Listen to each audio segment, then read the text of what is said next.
반갑습니다. 김영무입니다. 김영무의 작가생활 이야기 두 번째 시간이 되었군요. 오늘의 주제는 황진이의 참모습입니다. 황진이.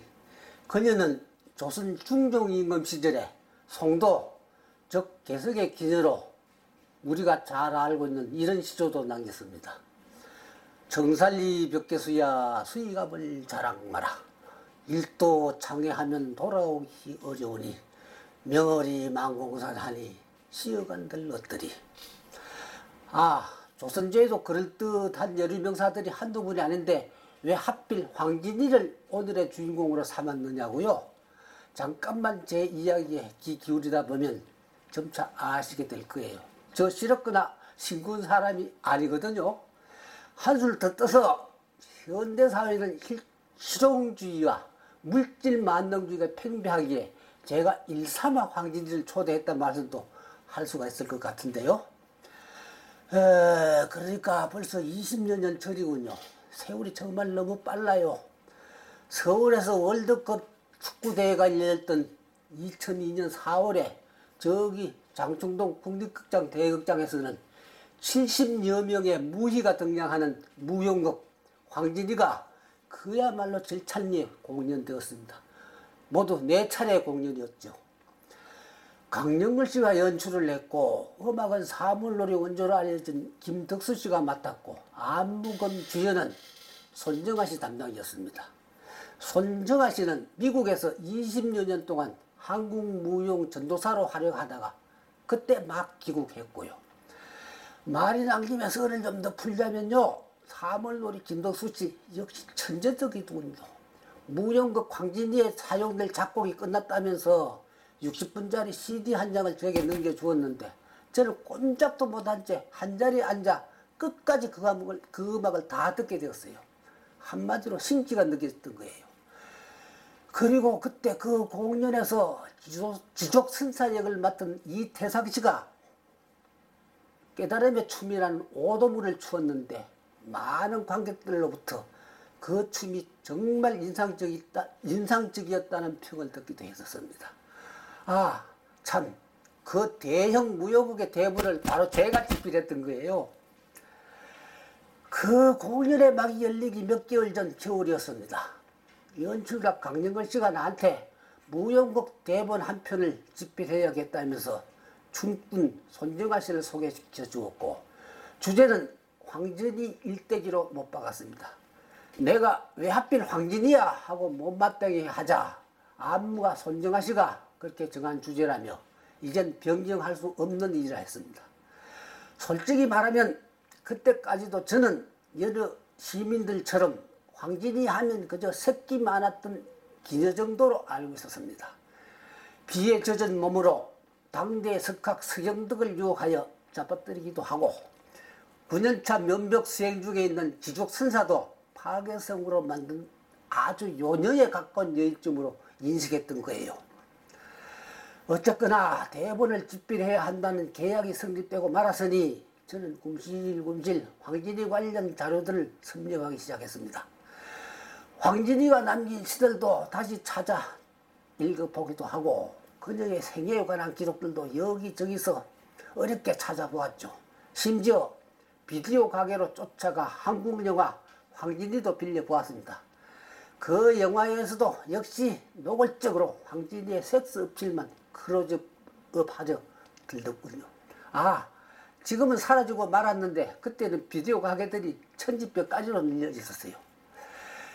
그리고 월북 작가 이태준이 쓴 소설 황진이도 정말 어렵게 구해서 읽어본 기억이 납니다.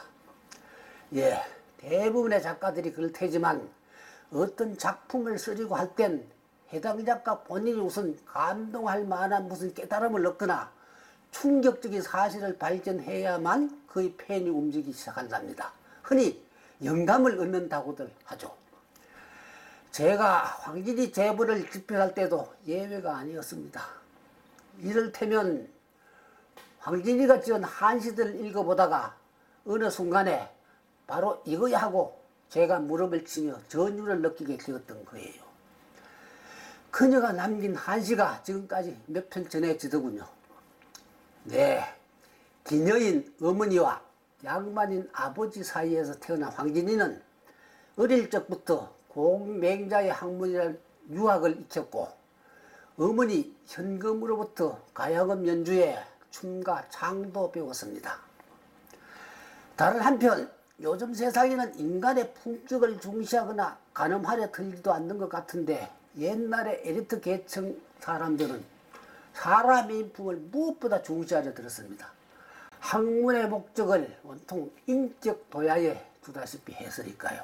예를 들면 내노라 하는 사람들은 천기나 속기가 내비치는 인간들을 아예 인간 취급도 하지 않고 상대하려 들지도 않았던 거예요. 그렇다면 사람의 품격은 어떻게 파악할 수 있느냐? 네, 사람의 품격은 그의 언행에서도 드러나지만 그의 작품에서도 고스란히 드러난다고 보았습니다.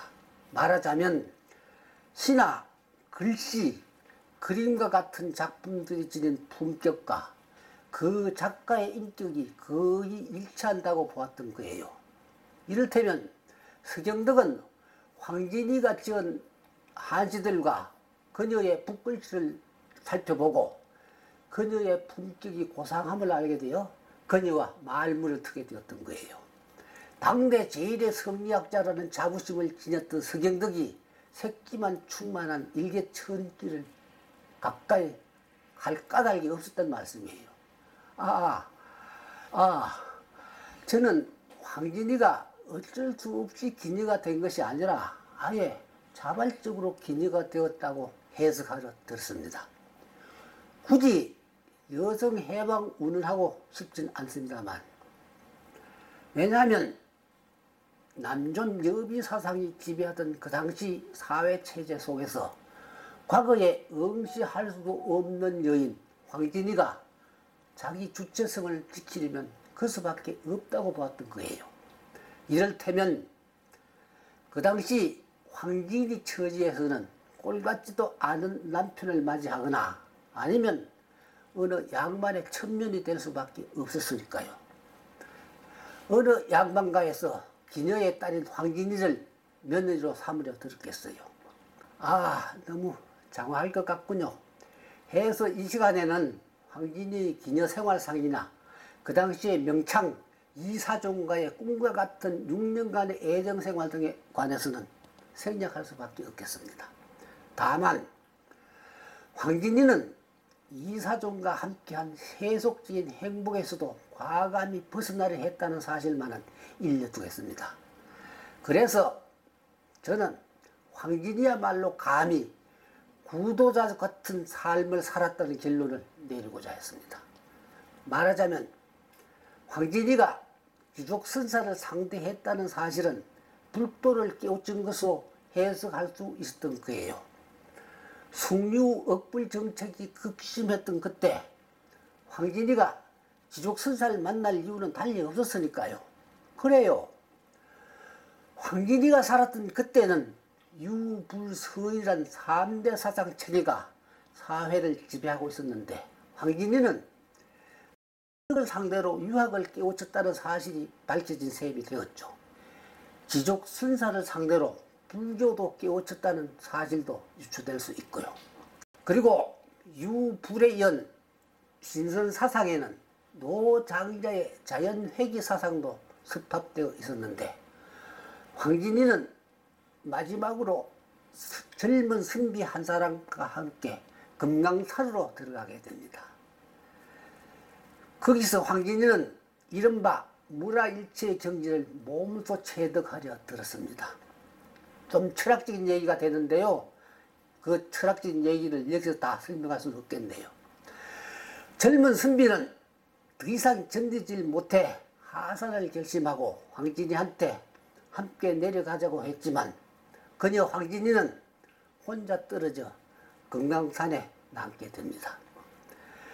다소 혈압적 표현이 되겠습니다만 황진이는 금강산에서 당신의 몸으로 시를 읊은 여인이 되었던 거예요. 시인 황진이가 금강산에서는 단 한 편의 시도 쓰지 않았을 뿐만 아니라 거기서 학이 되어 어디로 날아가 버렸다는 풍문만 남기고 말았으니까요. 이 황진이의 금강산 얘기는 여러 가지 이야기가 전해오고 있습니다.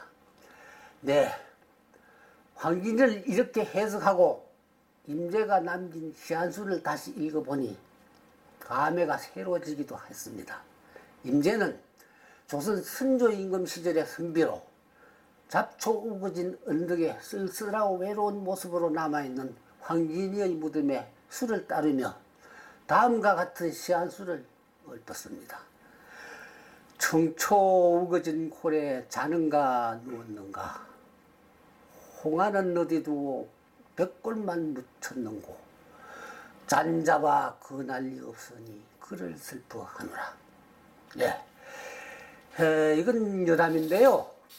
그 무용극에서 제가 조금 불만이 있었어요. 그건 원 대본에서는 이 황진이가 금강산에서 이 무라일체 경지를 멋있게 좀 춤으로 안무로 형상화하기를 원했는데 그게 제 마음에 들지 않았어요.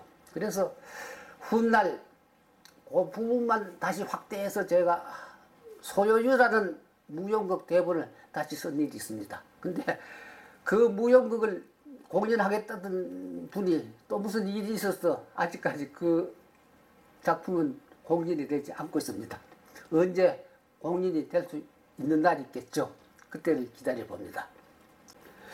오늘의 이야기가 재미있었나요? 어려워요? 예, 어렵습니다. 그 예술이라는 게 그렇게 쉽지가 않아요. 예. 다음 시간에는 우리 사람들의 옷 이야기를 좀 하겠습니다. 옷 이야기요. 얼핏 들으면 쉽죠? 이 옷 이야기도 어렵습니다. 네, 다음 시간에 찾아뵙겠습니다.